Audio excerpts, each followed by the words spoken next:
Olá pessoal, espero que estejam todos bem.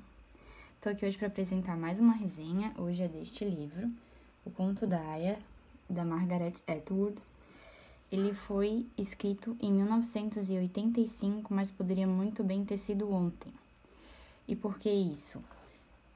Ele se passa inicialmente no contexto que os Estados Unidos está passando por uma crise na fertilidade da sua população.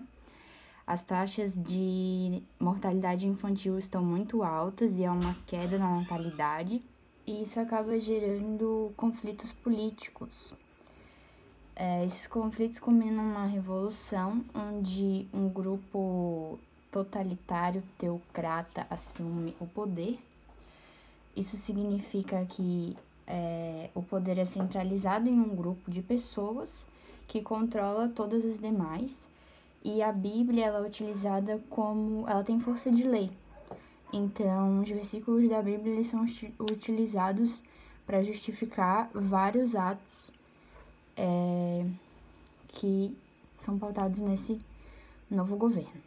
Os Estados Unidos passam, então, a se chamar República Gilead. E eles reformulam toda a estrutura social. A sociedade, as pessoas são divididas em castas, perdem direitos políticos, sociais, civis. As principais afetadas são as mulheres. Elas são divididas conforme funções. Então, as mulheres que são casadas com os homens do alto escalão, elas são conhecidas como esposas, só que elas são submissas a esses maridos e as únicas funções que elas têm liberdade de fazer são pequenos hobbies, administrar a casa, manter as coisas em ordem. As mulheres que não são férteis, enfim, são colocadas como martas, que são uma espécie de governanta, elas cozinham, arrumam a casa, enfim. As mulheres que ainda são férteis são designadas como aias, que servem como barrigas de aluguel. E existem outra divisão entre essas mulheres, que são as econo-esposas, que são mulheres que se casam com homens da classe mais baixa.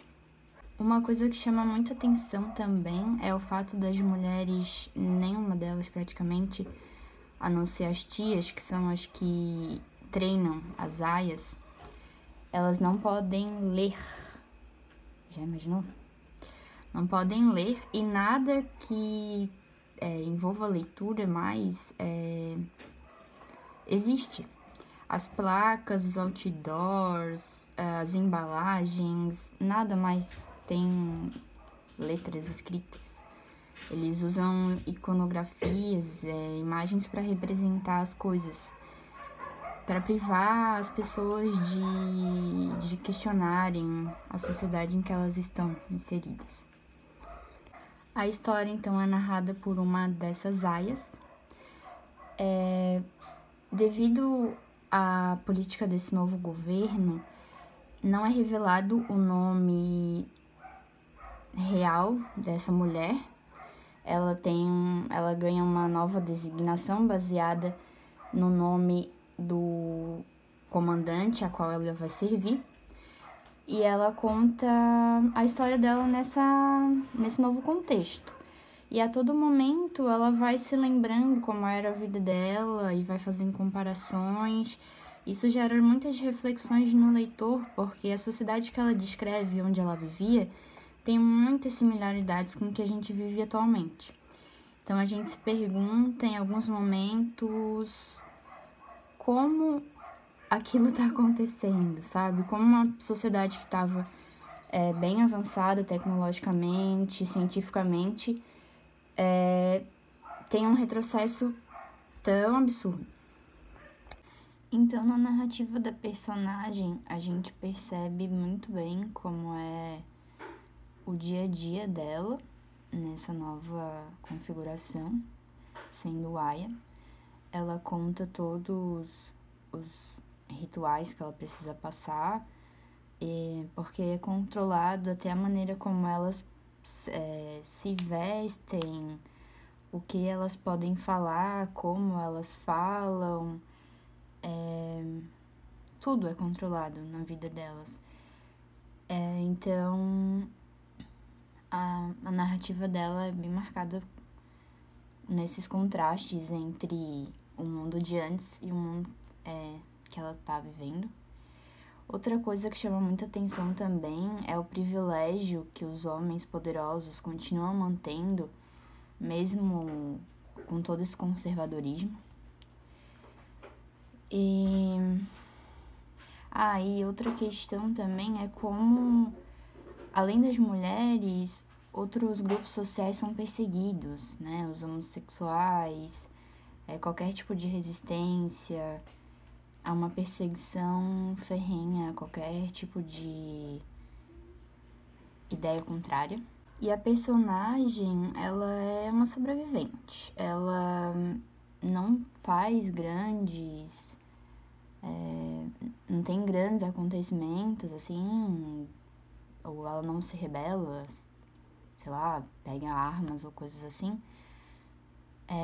Ela se apega às pequenas coisas que ela tem ali naquele dia a dia, as lembranças dela e as esperanças que ela tem também. Algumas pessoas acham o final um pouco decepcionante, mas parece que saiu uma continuação, não uma continuação, mas um outro livro, também da autora, chama Os Testamentos, e ele conta como se deu a queda da República de Gilead. E também vou indicar para vocês a série, que se chama The Handmaid's Tale. É uma adaptação, tem muito mais coisas sendo exploradas na série. O livro é praticamente a primeira temporada só. Eles mudam algumas coisas, principalmente a questão do convívio das pessoas da casa, que no livro as relações são muito mais contidas, assim. Mas é bem interessante porque mostra algumas outras coisas bem legais, assim, outros cenários que não foram tão explorados no livro. Espero que tenham gostado. Se alguém já leu, deixa aqui a opinião, fala o que achou do livro, o que achou da resenha. E é isso, até a próxima.